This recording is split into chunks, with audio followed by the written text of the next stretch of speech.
In the quiet countryside of upstate New York, where church bells once rang louder than gunshots and faith shaped entire communities, there existed a family whose name was spoken only in whispers long after they vanished. Travelers passing through the region in the late 19th century reported an abandoned stone church where the floorboards sagged unnaturally, as if the ground beneath them were breathing. Locals warned never to step inside after sunset, claiming the soil itself remembered screams. This is not a legend born of imagination. It is a story stitched together from sermons, burial records, missing persons notices, and the unmarked graves that were never meant to be found. Before we descend into this macabre history, subscribe to the Black Timeline, hit the bell icon, and stay with us, because what you are about to hear is not just a story of horror, but of how belief, power, and silence can turn faith into a weapon. And when we reach the end, leave a comment telling us how deeply this story unsettled you. In the early decades of the 19th century, when America's hunger for faith burned as fiercely as its fear of damnation, there was a quiet stretch of upstate New York where the land itself seemed to listen, where forests stood like witnesses and dirt roads carried more secrets than footsteps.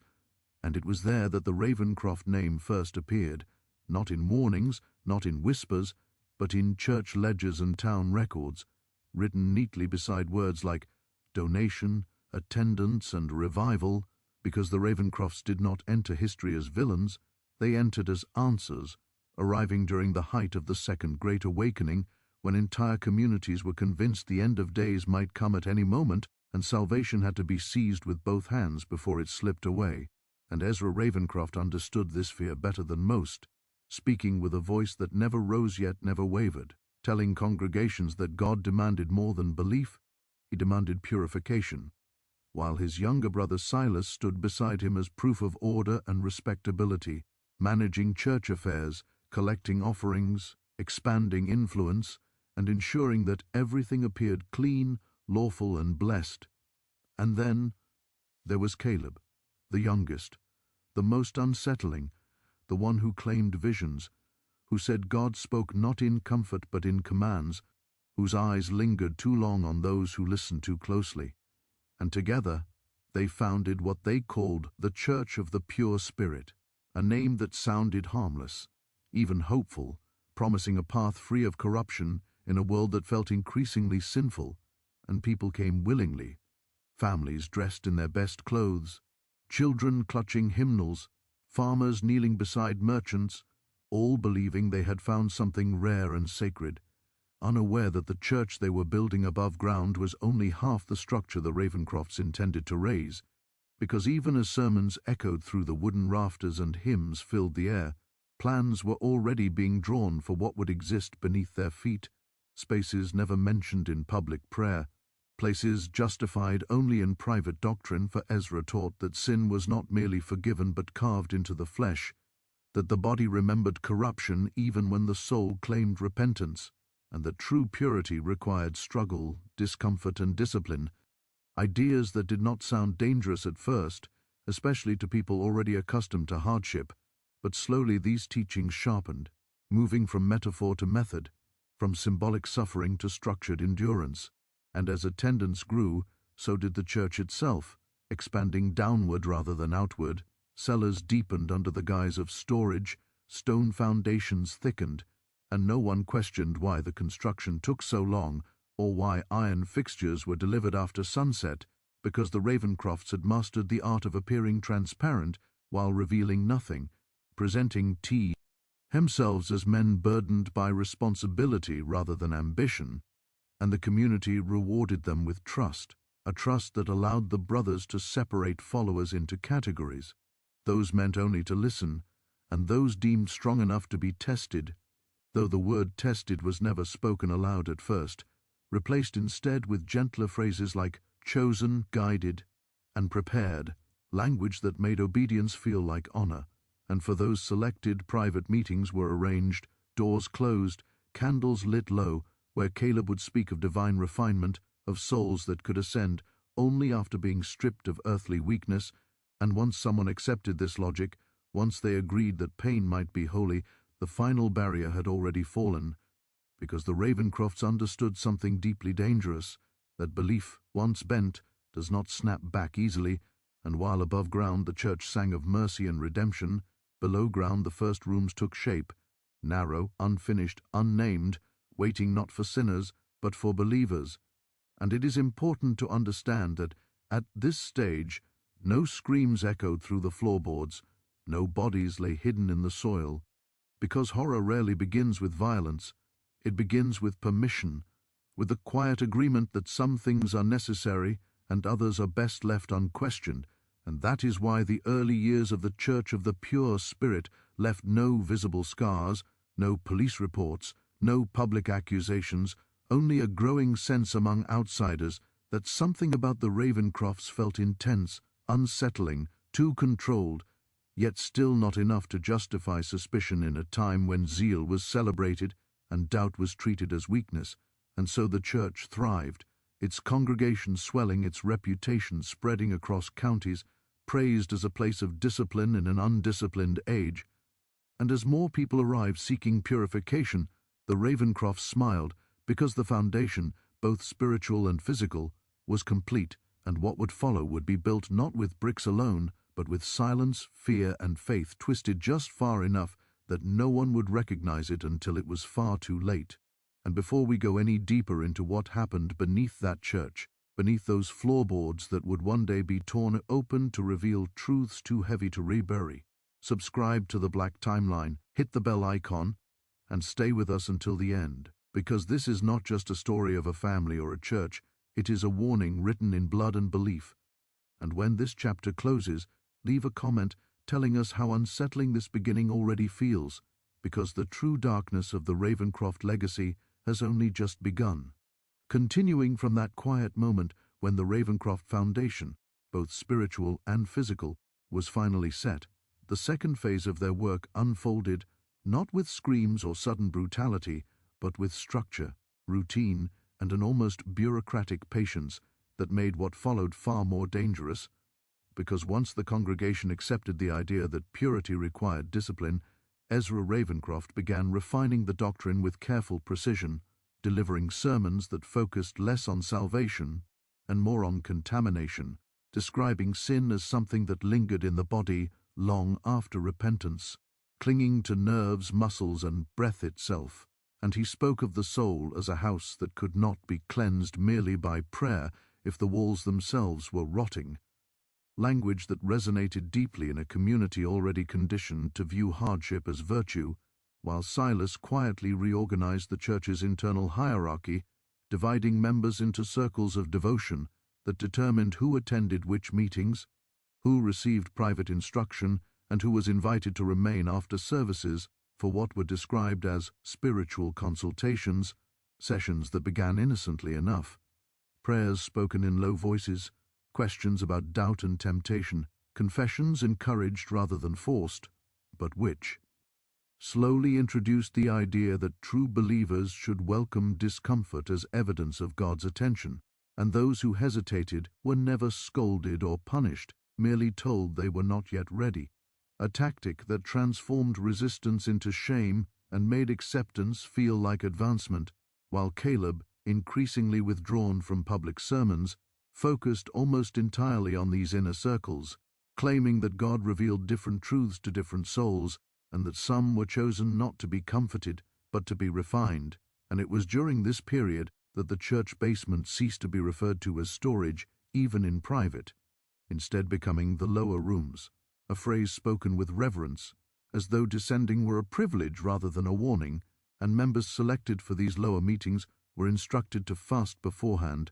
to cleanse themselves, to arrive alone after dusk, and to tell no one, not even family, what they experienced there, because spiritual growth, they were told, was easily contaminated by misunderstanding, and what happened in the lower rooms did not immediately resemble torture, as history would later define it, because the Ravencrofts understood that endurance must be taught gradually, beginning with isolation rather than pain, silence rather than force, individuals seated in darkened rooms for hours, with nothing but scripture recited from memory echoing through the stone, their sense of time dissolving as candles burned low. And when fear surfaced, it was reframed as revelation. When panic rose, it was praised as resistance leaving the body. And those who endured these early trials emerged exhausted, but convinced they had touched something sacred, returning to the congregation with eyes alight and words carefully chosen, speaking only of clarity and renewal, unknowingly serving as living endorsements for a system that fed on belief. And as more people volunteered, or begged, to be admitted into these lower circles, the Ravencrofts adjusted the methods, extending the duration of isolation, introducing controlled exposure to cold, kneeling on stone floors until joints burned and minds wandered, always accompanied by whispered prayers that blurred the line between devotion and disorientation. And because nothing was done publicly, nothing left visible marks at first, the church's reputation remained intact, even elevated, known as a place where faith was taken seriously, where discipline replaced indulgence. And yet, beneath the hymns and sermons, the architecture of suffering was being perfected, walls reinforced, drainage channels carved, restraints installed under the justification of safety and control, because Ezra argued that spiritual intensity required physical containment,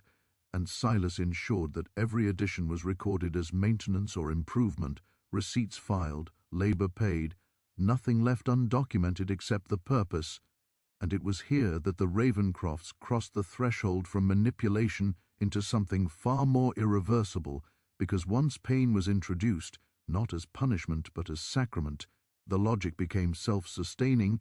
Followers were told that discomfort revealed hidden sin, that greater pain meant deeper corruption being burned away, and those who cried out were comforted only after they submitted, reinforcing the idea that relief came not from resistance but from surrender. And still, even now, deaths were rare, not because the methods were humane, but because the brothers were careful,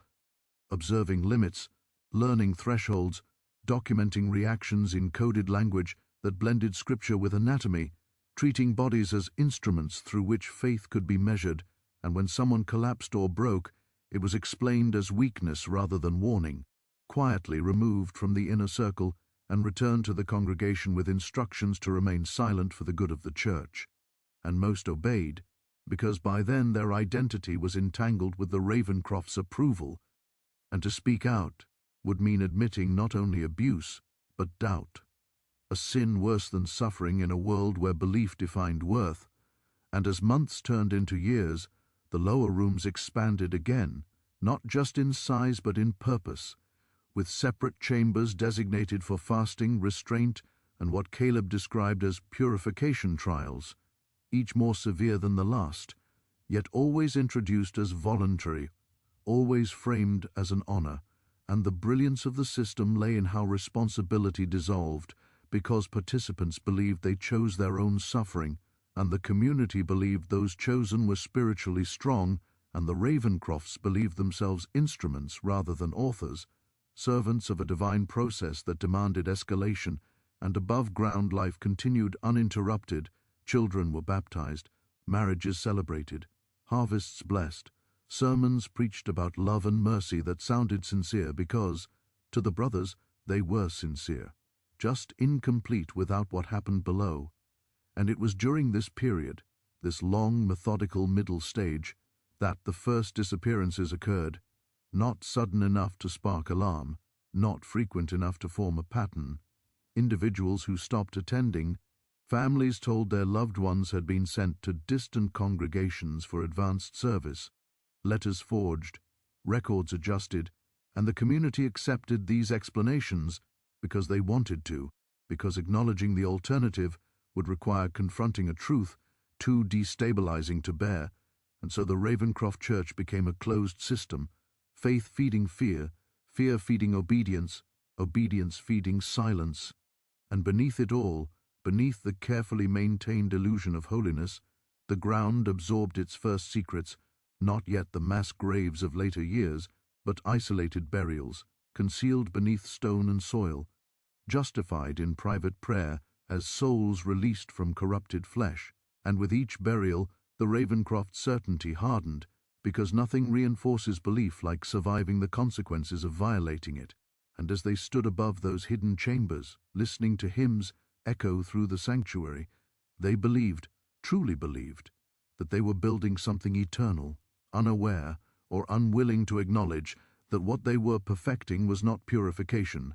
but a machine that required suffering to function, a machine that would soon demand far more than even they had imagined. And by the time anyone thought to question what lay beneath that church, the doctrine was no longer just an idea,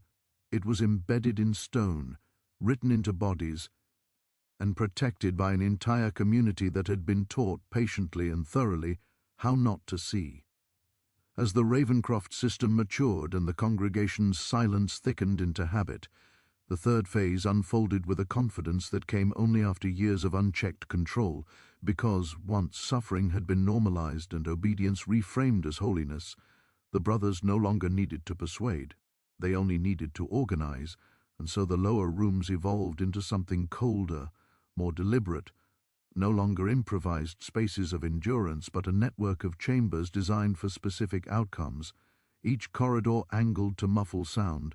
each door reinforced not to imprison bodies alone but to isolate minds. And Ezra spoke less in public now, content to let routine do the work of doctrine, while Silas oversaw schedules and supplies with the efficiency of a clerk managing inventory, noting who descended, when and for how long,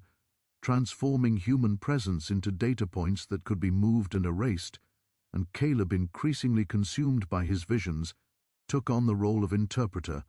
walking the underground corridors at night, murmuring scripture and instruction through doors without opening them, allowing voices to replace faces, because anonymity intensified submission, and it was here that the Ravencrofts refined their most effective weapon, uncertainty, never allowing participe.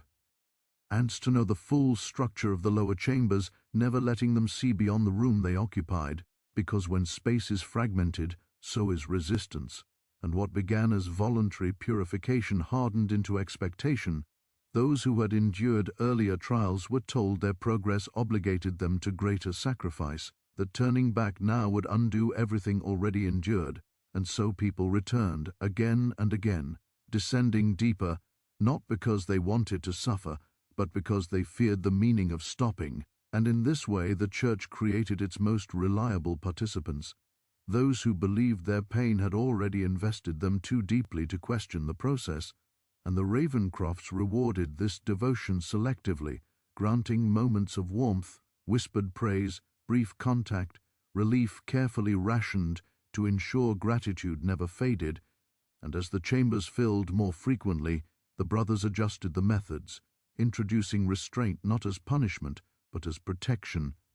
Claiming the body resisted purification violently and needed guidance, leather cuffs, iron rings, and wooden frames justified as safeguards against self-harm during spiritual crisis, and because these explanations aligned with the language of care, participants accepted them, even thanked their captors, and the line between shepherd and jailer dissolved completely, while above ground the church's reputation reached its peak, praised in neighboring towns as a place of discipline and renewal, its members known for obedience, modesty, and an almost unsettling calm, the calm of people who believed they had been spared by submitting early. And it was during this period that the first systematic deaths occurred, not sudden, not dramatic, but quiet failures explained away as divine will, bodies that did not recover from fasting, exposure, or prolonged restraint, their passing recorded in coded ledgers as completed. And when a death occurred, the response was procedural rather than emotional, the body removed through pre-planned routes, tunnels extending beyond the church foundations into wooded land where shallow graves were dug and unmarked, because names were unnecessary once the soul was deemed released. And these early burials taught the Ravencrofts something crucial, that the absence of immediate consequences felt like permission, and with each body placed into the earth without discovery, their sense of invulnerability grew, reinforcing the belief that they were not criminals evading justice, but servants protected by providence. And so the chambers expanded again, additional rooms carved with drainage grooves and sloped floors, changes justified as improvements for cleanliness and order, and the brothers began experimenting with duration, not just intensity, keeping participants confined longer, measuring how isolation distorted perception, how hunger altered compliance, how prayer repeated without interruption dissolved the boundary between thought and command, and Caleb documented these effects obsessively, filling notebooks with observations written in a blend of scripture, philosophy, and anatomical speculation, describing pain as a solvent, fear as an accelerant, and silence as the most effective catalyst of all. And these writings were not confessions of cruelty but manifestos of belief, because the Ravencrofts truly saw themselves as pioneers charting territory between faith and flesh, convinced that suffering, when properly administered, could reorder the human soul, and they were aided by the community's increasing detachment from those who entered the lower circles, families discouraged from asking questions, relationships strained by secrecy, because isolation above ground mirrored isolation below, ensuring that when someone vanished entirely, the absence felt less like loss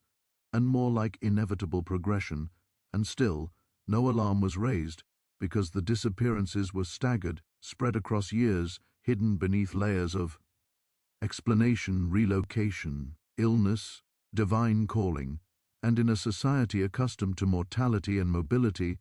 such stories blended easily into the background noise of life, and it was only later, much later, that patterns would emerge in records never meant to be read together,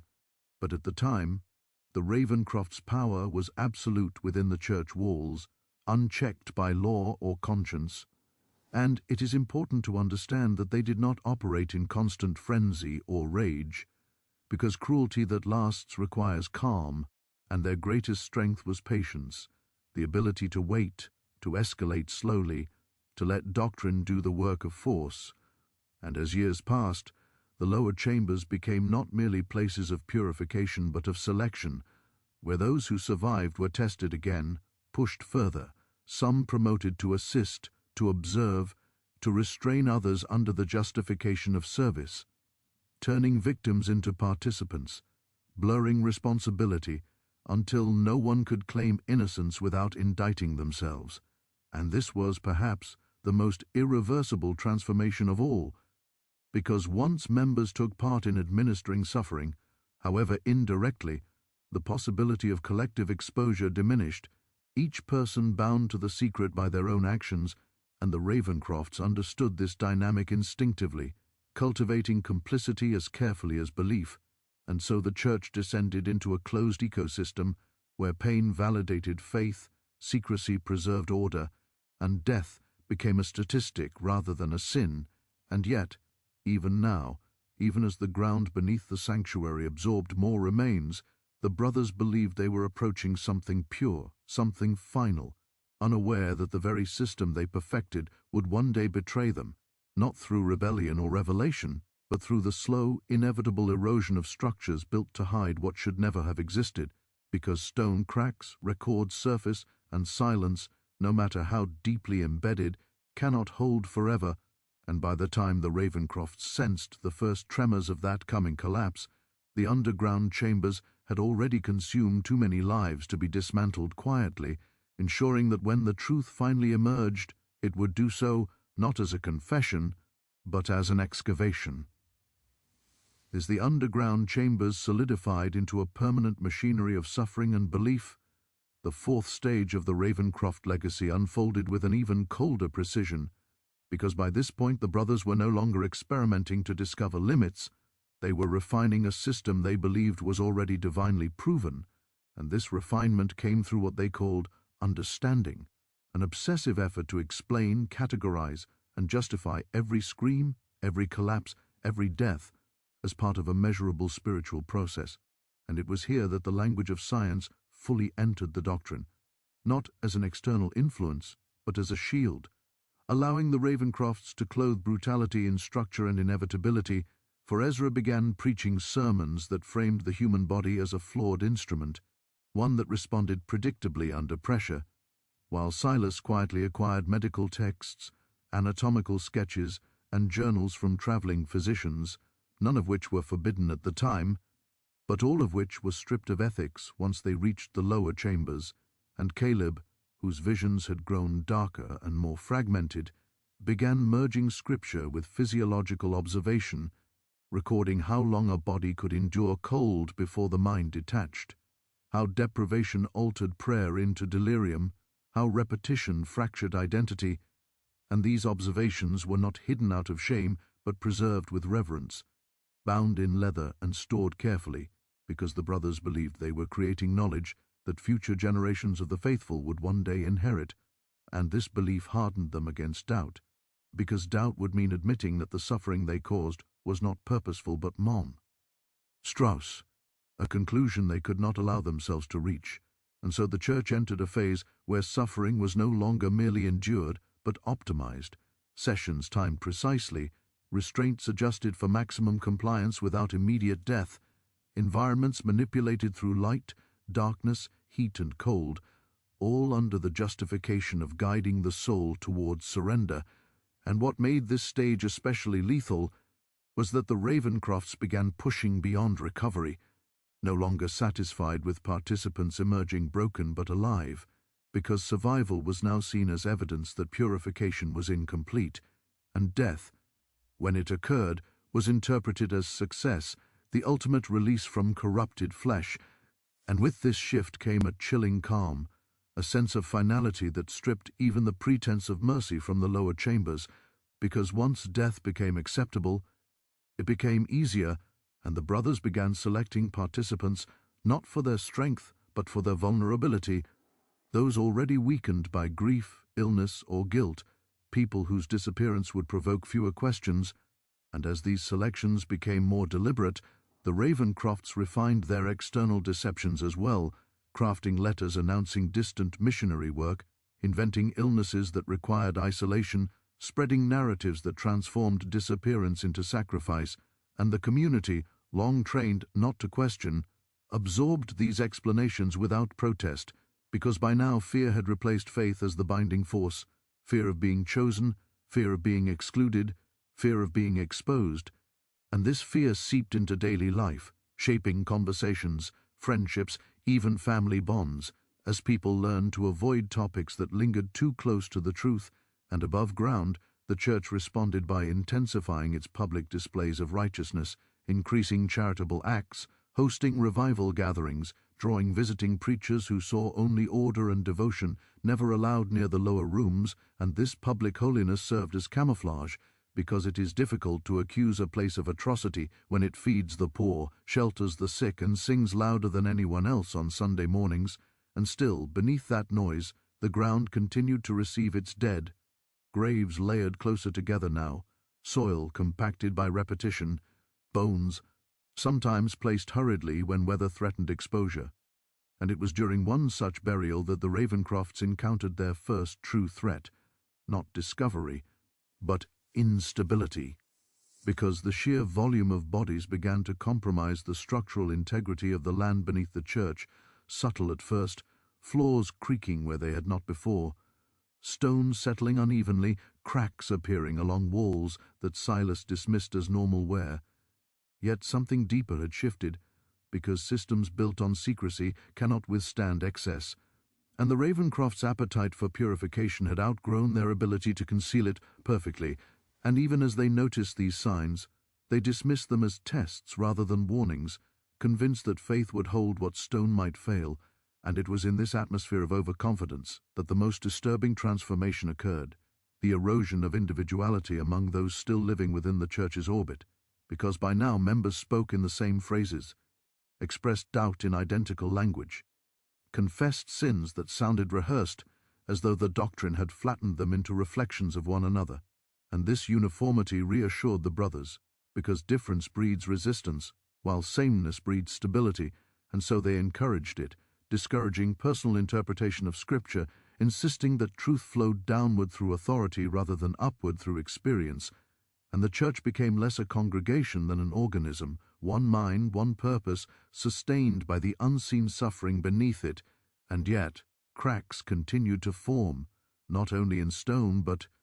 in memory, because some families noticed patterns they could not fully articulate, anniversaries without bodies, names that disappeared from ledgers without explanation, Whispers exchanged late at night between those who had descended and returned altered, and while no one dared confront the Ravencrofts directly, these quiet recognitions marked the beginning of unease,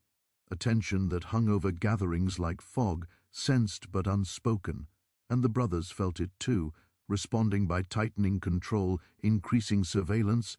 encouraging confessions that blurred the line between faith and informant, because control thrives on visibility, and soon everyone was watching everyone else, ensuring that silence maintained itself, and this escalation marked the point of no return, because once a community polices its own doubt, collapse becomes inevitable, not through rebellion, but through exhaustion, and even as the Ravencrofts believed they were nearing the pinnacle of purification, they were unknowingly laying the groundwork for exposure, because systems that depend on absolute secrecy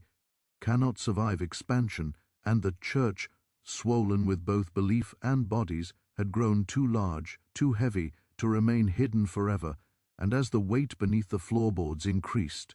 so too did the pressure of truth, waiting just beneath the surface, patient, silent, and inevitable. The Church strained under the weight of its own hidden excess. The fifth movement of the Ravencroft story unfolded not through a single dramatic rupture, but through the slow corrosion of trust, memory, and communal conscience, because by now the violence beneath the floorboards had become inseparable from the daily rhythms above them, woven so thoroughly into routine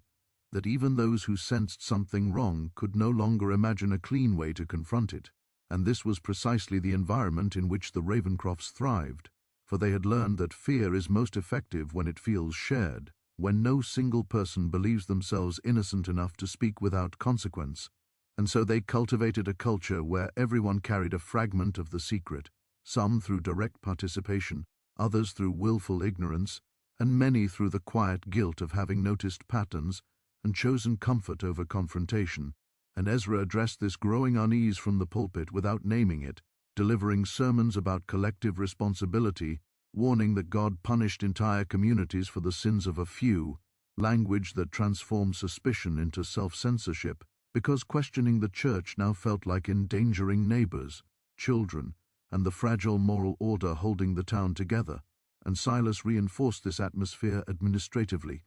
tightening membership records, controlling correspondence, discouraging unsanctioned travel, all under the guise of protecting the faithful from outside corruption, while Caleb retreated almost entirely underground, emerging rarely and only at night, his sermons replaced by written directives passed through trusted intermediaries, his presence reduced to a voice,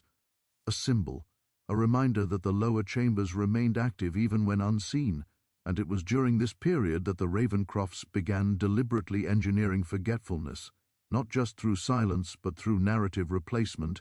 encouraging members to reinterpret their own memories in ways that aligned with doctrine, teaching that doubt itself was a symptom of impurity, that recalling discomfort inaccurately was evidence of lingering sin, and that only the Church's interpretation of events could be trusted. And over time this gaslighting reshaped perception itself, leaving people uncertain whether what they remembered was real or merely a test they had failed, and this uncertainty spread outward, affecting even those who had never descended, because fear is contagious, and soon entire families spoke in half-statements and avoided eye contact.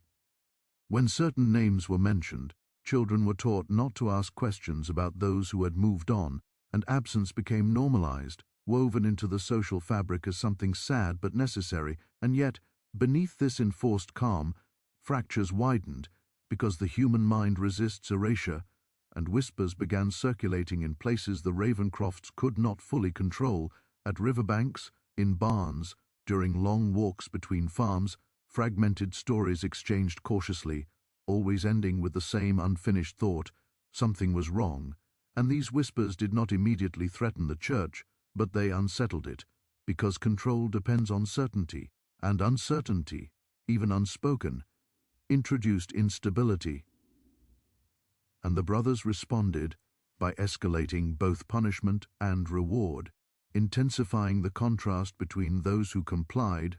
and those who hesitated, granting public recognition to the most obedient, praising their purity, elevating them within the community, while quietly isolating anyone who expressed doubt, subjecting them to additional guidance sessions that often ended in the lower rooms.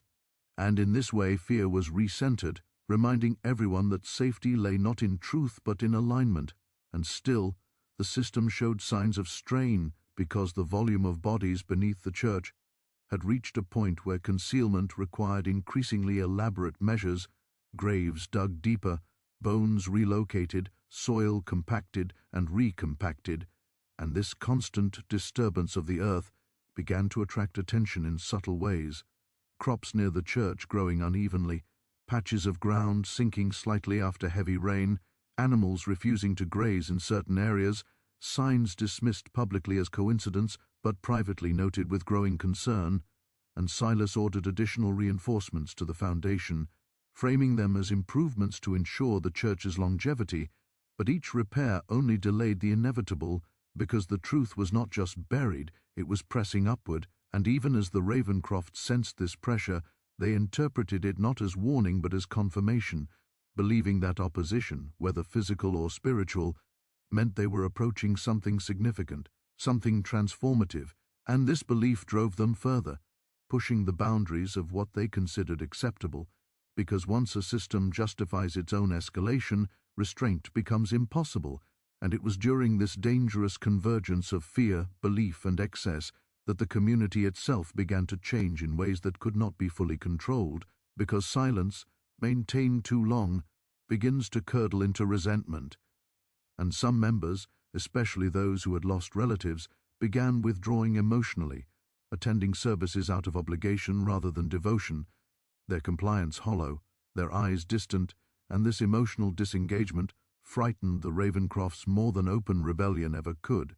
because it signaled that the church was losing its ability to shape meaning, and so Ezra intensified his rhetoric, warning that indifference was the greatest sin of all, that lukewarm faith invited divine judgment, sermons that dripped with urgency and veiled threat, while Caleb's directives grew more erratic, less structured, his visions darker, his instructions contradictory, as though the very doctrine he had helped create was now consuming him, and in these inconsistencies, the first real cracks appeared, because absolute authority depends on coherence, and when leaders contradict themselves, followers begin to notice, even if they do not yet dare to speak, and it was in this atmosphere of quiet destabilization that the Ravencrofts made a critical miscalculation, choosing to expand their activities further rather than consolidate,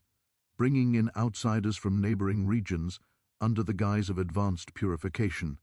believing that fresh bodies would reinforce the system, unaware that newcomers lacked the years of conditioning that silence automatic, and these outsiders noticed things long-time members had learned not to see, inconsistencies in records, unexplained restrictions, rooms that were never mentioned in sermons but clearly existed, and while most still submitted, a few carried these observations with them when they left,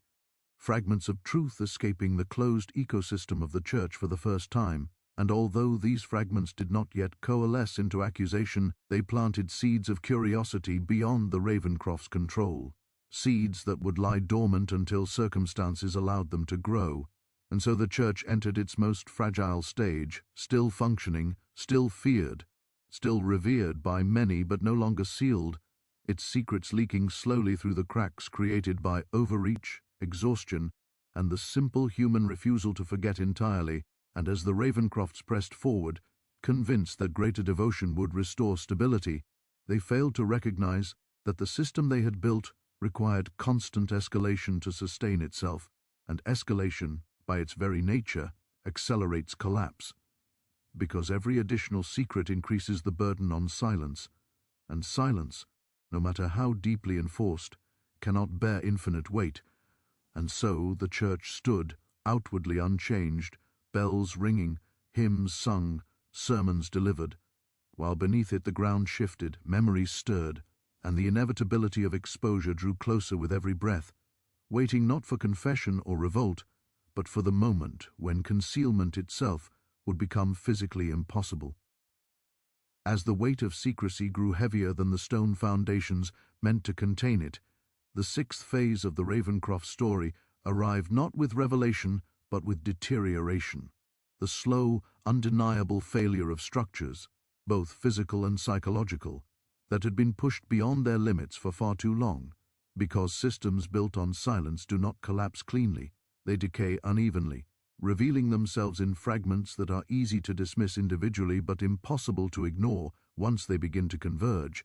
And it started subtly, as most disasters do, with sounds that did not belong.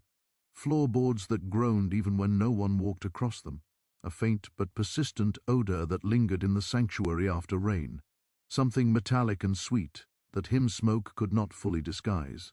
And Silas ordered incense burned more frequently, windows kept open longer,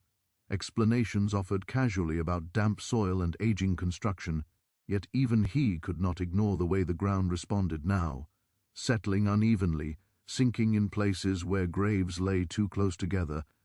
and these changes were noticed not only by the brothers, but by laborers called in for repairs, men who were not members of the church, who did not share its doctrine or its fear, and though they were kept away from restricted areas, though their work was supervised closely, they noticed enough: soil that crumbled too easily, voids where earth should have been compact, structural supports added hastily over areas that should not have required reinforcement, and while none accused openly, the certainty of something wrong entered the world beyond the Ravencroft's control, carried quietly in the way workers spoke to their families, in the way rumors drift without names attached, and at the same time the psychological structure of the church was failing as well, because fear, when sustained too long, exhausts itself, and members who had lived for years under constant vigilance began to show signs of strain, emotional numbness, sudden outbursts, dissociation during sermons, reactions that Caleb interpreted as spiritual breakthroughs, but which were, in truth, fractures in obedience. And these fractures multiplied as the brothers responded with harsher discipline rather than restraint, extending confinement, reducing recovery time, pushing bodies further while ignoring warning signs they once documented carefully, and this carelessness proved fatal more often now, deaths occurring not as controlled outcomes but as accidents of excess, bodies failing sooner than expected, forcing hurried removals, rushed burials, mistakes, because systems built on precision cannot survive haste. And these mistakes left traces: blood not fully cleaned, tools left where they should not be, soil disturbed too frequently to settle naturally.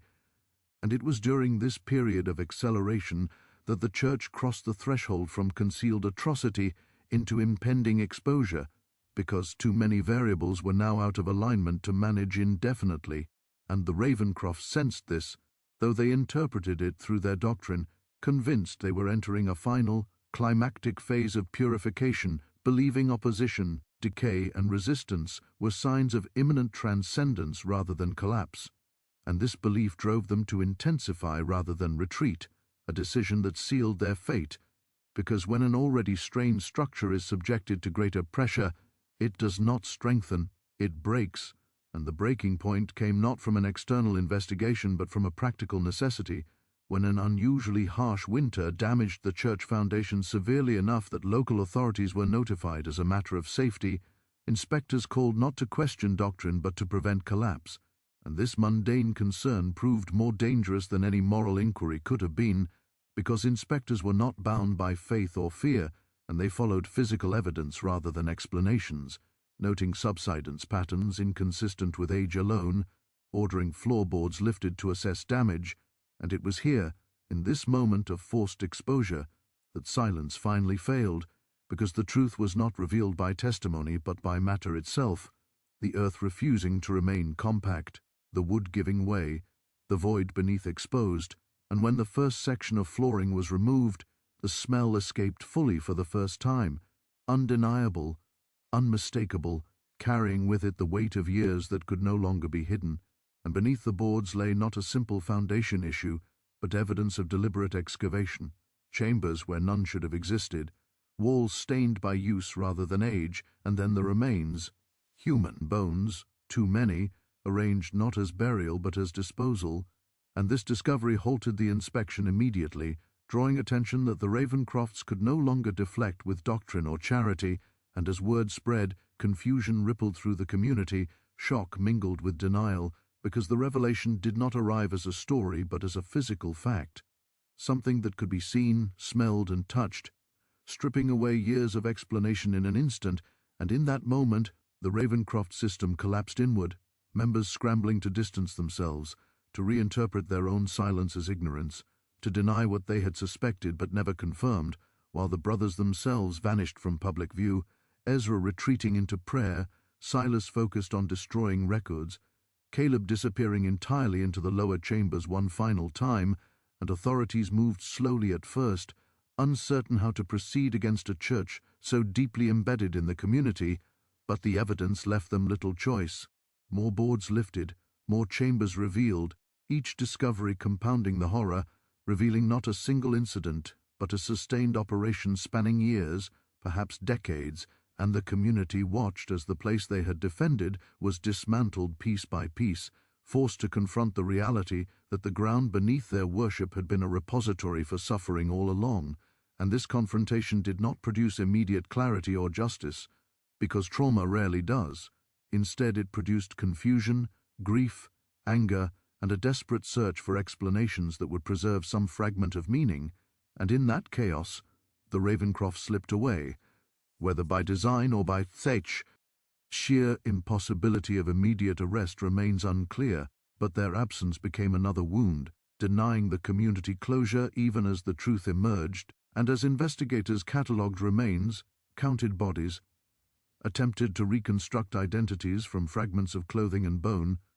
the scale of the atrocity became undeniable, far exceeding what anyone had imagined, transforming whispers into a documented nightmare. And yet, even in exposure, the full story resisted capture, because records had been destroyed, names erased, memories distorted by years of conditioning, leaving behind not a clean narrative but a field of unanswered questions. And it was in this unresolved aftermath that the Ravencroft legacy solidified, not merely as a tale of cruelty uncovered, but as a demonstration of how long horror can persist when wrapped in belief, how thoroughly silence can be taught, and how truth, once forced into the open, does not arrive as relief but as an overwhelming reckoning, one that reshapes a community long after the perpetrators themselves have vanished into the shadows they created. In the wake of the forced revelation, as investigators moved through the shattered remains of the church and the community struggled to comprehend what had been uncovered,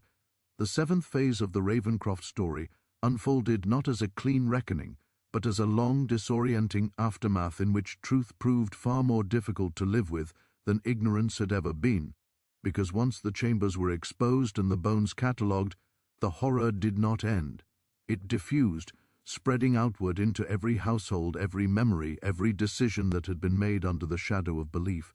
And the first response was disbelief, not from outsiders but from those who had lived closest to the church, people who had sung hymns over graves they did not know existed, who had trusted men now accused of atrocities so extreme they defied the moral vocabulary available to describe them. And this disbelief manifested as resistance, with some insisting the remains were planted, that enemies of the church had fabricated evidence to discredit faith itself, while others clung to the idea that whatever had occurred must have been misunderstood, spiritual trials misinterpreted by secular authorities incapable of grasping divine purpose. And these defenses were not merely rhetorical, they were psychological necessities, because accepting the truth meant accepting complicity, acknowledging that signs had been seen and ignored, that silence had been chosen repeatedly over curiosity, and this recognition threatened to dismantle identities built around righteousness and obedience, and so denial persisted alongside evidence, hardening into factions within the community, dividing families, neighbors, and congregations, as some demanded accountability while others demanded preservation of dignity, and this division slowed official proceedings, complicating investigations already hindered by destroyed records, missing leaders, and the sheer scale of remains that overwhelmed local resources, forcing authorities to prioritize structural safety and public order over comprehensive justice. And into this vacuum stepped speculation, rumor, and myth, stories growing more exaggerated with each retelling, some minimizing the cruelty, others amplifying it beyond verification, because when facts are incomplete, imagination rushes to fill the gaps, and the Ravencroft story began its transformation from hidden crime into contested legend, a process that obscured as much as it revealed, and for families who suspected their missing loved ones lay among the uncovered bones, this ambiguity was a second violence, denying them both certainty and closure, leaving them suspended between grief and doubt, unable to mourn properly because mourning requires acknowledgement, and acknowledgement was still being negotiated, and while officials attempted to match remains to names through fragments of clothing, purrs, onal effects, and faded ledgers salvaged from destruction, progress was slow, hampered by the brothers' meticulous erasure of identity, because anonymity had been essential to their system, and now that same anonymity protected them even in absence, allowing the dead to remain nameless long after exposure, and as months passed, attention waned. Newspapers that once reported the discovery with restrained horror shifted focus, editors cautious not to inflame anti-religious sentiment or implicate broader institutions, framing the events as an isolated aberration rather than a systemic failure, and this framing allowed society at large to distance itself, to categorize the Ravencrofts as monsters rather than products of a culture that had rewarded obedience and punished doubt, and within the community, this distancing manifested as selective memory, public discussions narrowing to structural issues and legal technicalities rather than moral reckoning, because it was easier to condemn hidden chambers than to question the sermons that justified them. And over time, official interest receded, the site cordoned off, then abandoned, repairs halted, leaving the church to decay visibly, a physical ruin that mirrored the moral one beneath it, and nature began its quiet reclamation. Weeds breaking through stone, animals nesting where hymns once echoed, while beneath the surface the graves remained, disturbed but not resolved, and the absence of the Ravencroft brothers loomed over everything, their disappearance fueling endless speculation, some believing they fled west under assumed names, others convinced they died in the collapse, buried among their victims either by accident or design,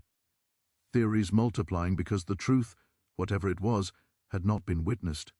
And this uncertainty allowed each faction to construct an ending that suited its needs, justice imagined rather than enacted, and for those who had suffered directly, who had descended into the chambers and survived, the aftermath was particularly cruel, because survival did not grant clarity. It brought confusion, memory fragmentation, and a sense of guilt that intensified once the truth was public. As survivors questioned their own role, their silence, their participation, and many withdrew entirely, leaving the region, changing names, seeking anonymity as desperately as the brothers once had, and in this dispersal, first-hand testimony was lost, not through suppression but through the simple human need to escape environments saturated with trauma, and as decades passed, the Ravencroft story settled into the margins of history, mentioned briefly in regional accounts, footnoted in discussions of religious extremism, its details smoothed into cautionary abstraction, because societies prefer lessons that do not require ongoing discomfort, and yet the land itself resisted this smoothing, because the church site continued to attract attention, explorers and locals reporting strange subsidence, uncovered bones after heavy rains, reminders that the past was not content to remain buried, and these discoveries reignited interest sporadically, prompting renewed debates about preservation versus erasure, whether to memorialize the site or remove it entirely, discussions that revealed how unresolved the legacy remained, because memorialization requires consensus about meaning,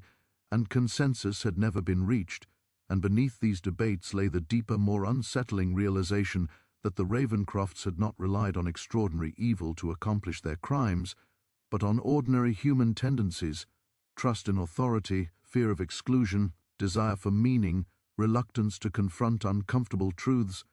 and this realization was perhaps the most destabilizing of all, because it suggested that the conditions enabling the Church's descent were not unique, not confined to one family or one era, but embedded in the social fabric itself, waiting for the right combination of charisma, fear, and silence to surface again.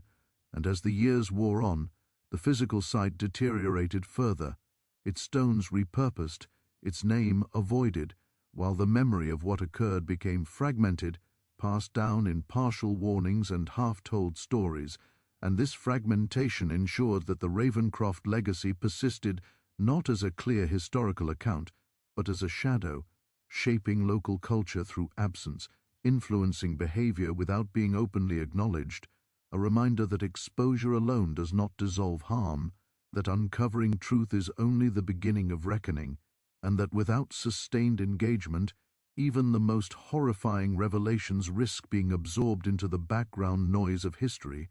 leaving future generations vulnerable to the same patterns under different names. And it is in this unresolved space between exposure and understanding that the true weight of the Ravencroft story settled, not as a concluded chapter, but as an open wound, a testament to how deeply belief can entangle itself with violence and how difficult it is to extract one from the other once silence has done its work. As the years stretched into generations and the Ravencroft name thinned into rumor, the eighth and final movement of this story did not arrive as an ending, but as a reckoning that continued to unfold long after the last stone of the church had cracked and fallen, because history does not close its books simply because witnesses grow old or records decay. It lingers in patterns, in inherited caution, in the ways communities teach themselves what to remember and what to bury again, and in the towns surrounding the abandoned site. The legacy of the Church of the Pure Spirit became a quiet curriculum passed from parent to child without ever being formalized, warnings delivered obliquely, advice framed as common sense, be careful of certainty, question those who claim exclusive access to truth, do not confuse discipline with virtue, lessons learned not from sermons but from scars, and yet even these lessons were incomplete, because the full scope of what happened beneath that church was never entirely agreed upon, never fully documented, leaving space for denial to coexist with memory. And this ambiguity allowed some to soften the past into metaphor, while others carried its weight as something brutally literal, and this division shaped how the story survived, not as a unified narrative but as overlapping fragments, each revealing something different about the cost of silence, and historians who later attempted to reconstruct the events faced a maze of contradictions, official reports that minimized findings, personal letters that hinted at fear without explanation, burial records that listed names without dates or dates without names, and these gaps were not accidental but the result of years of deliberate erasure, a final act of control that outlived the perpetrators themselves, because erasing identity had been central to the Ravencroft system, and even in collapse that system continued to function, denying the dead the dignity of remembrance, and yet despite this erasure, something endured that could not be fully controlled, because the ground itself remained restless,